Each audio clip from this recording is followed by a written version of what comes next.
உங்கள் சத்யாவில் இப்பொழுது ஆடி அதிரடி தள்ளுபடி.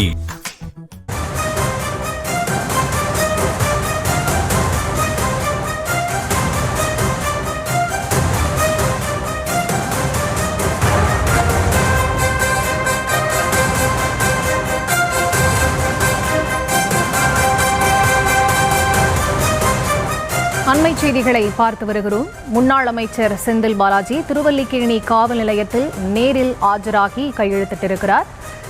கடந்த 2 நாட்களாக அவர் காவல் நிலையத்திற்கு சென்று கையெழுத்திடாத நிலையில் இன்றைய தினம் அவர் திருவல்லிக்கேணி காவல் நிலையத்திற்கு சென்று கையெழுத்திட்டிருக்கிறார். அண்மை செய்திகளாக பார்த்து வருகிறோம். விவரங்களுக்கு இணைகிறார் செய்தியாளர் முரளி. அவரிடம் பேசலாம். வணக்கம் முரளி, விவரங்கள். வணக்கம்.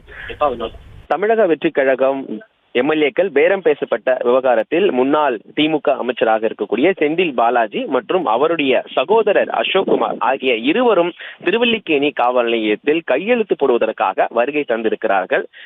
கடந்த 2 நாட்களுக்கு முன்னதாக செந்தில் பாலாஜி தொடர்புடைய 41 இடங்களில் டாஸ்மாக் முறைகேடு தொடர்பாக லஞ்ச ஒழிப்புத்துறை அதிகாரிகள் சோதனை மேற்கொண்டார்கள்.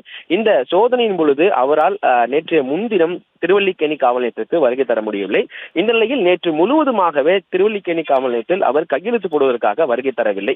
இந்த நிலையில் தமிழக வெற்றி கழகம் எம்எல்ஏக்கள் பேரம் பேசப்பட்ட விவகாரத்தில் தினந்தோறும் காலை மற்றும் மாலையில் திருவல்லிக்கேணி காவல் நிலையத்தில் நேரடியாக ஆஜராகி கையெழுத்திட வேண்டும் என சென்னை உயர்நீதிமன்றம் உத்தரவு பிறப்பித்தது. அந்த உத்தரவை தொடர்ந்து செந்தில் பாலாஜி கடந்த 5 நாட்களாக திருவல்லிக்கேணி காவல் நிலையத்தில் கையெழுத்து போட்டு வந்தார். இந்த நிலையில் நேற்றைய முன்தினமும் நேற்று முழுவதுமாக செந்தில் பாலாஜி கையெழுத்து போட வருகை தரவில்லை.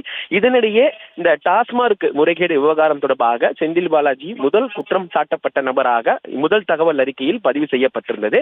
இந்த நிலையில் அந்த விவகாரம் தொடர்பாக முன்ஜாமீன் கோரி சென்னை உயர்நீதிமன்றத்தில் மனு தாக்கல் செய்திருந்தார். ஆனால் அந்த மனு தள்ளுபடி செய்யப்பட்டதை அடுத்து நேற்று அவர் உச்சநீதிமன்றத்தில் மனு தாக்கல் செய்யப்பட்டு அந்த விவகாரத்தில் அவர்களுக்கு ஜாமீன் கிடைக்கப்பட்டிருக்கிறது.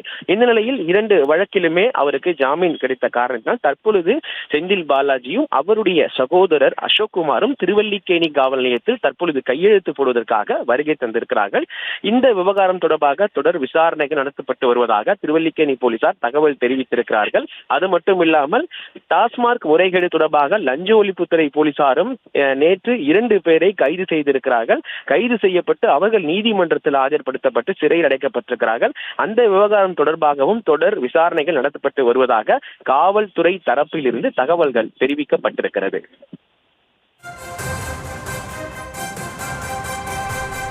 விவரங்களுக்கு நன்றி முரளி.